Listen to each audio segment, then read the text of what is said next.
Hello and happy Tuesday. I thought we would do another Teaching Tuesday, and the subject I would like to cover today is boundaries. Now, as a medium or a psychic, this is very, very, very critical, but it's also critical in a business sense with clients. So, for myself personally, when it comes to the business side of things, I have a business line, which I give that number to my clients, and I have a set time as to which I'll answer. So during my business hours, I do not answer or respond to texts after or outside of business hours because this is my personal time, and you need to make sure you are valuing that personal time. Your business is very important, but so is your family life.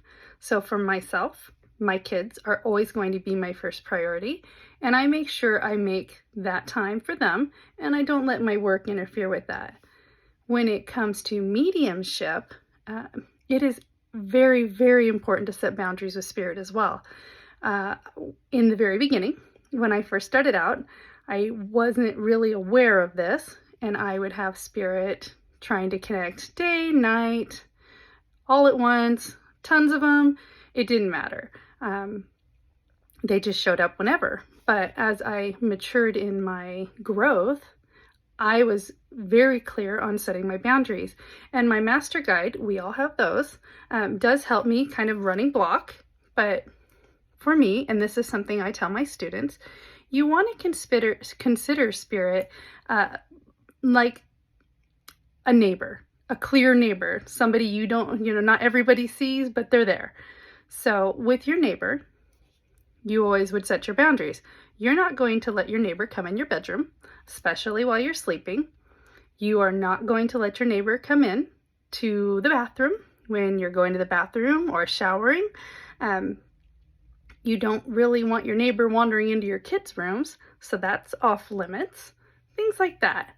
So set your very clear boundaries with spirit.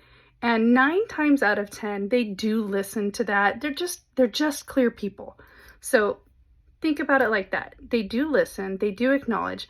Every now and then you're going to get somebody who wants to show up and have a conversation anyway.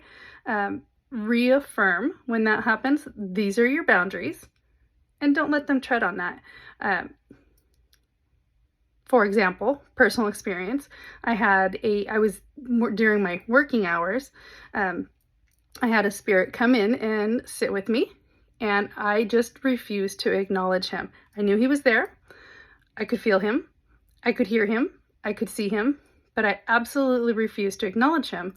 And my master guide was like, hey, guess what? You don't belong here. She's not responding until it's time. So think about it like that. Be clear on your boundaries and hold firm to them.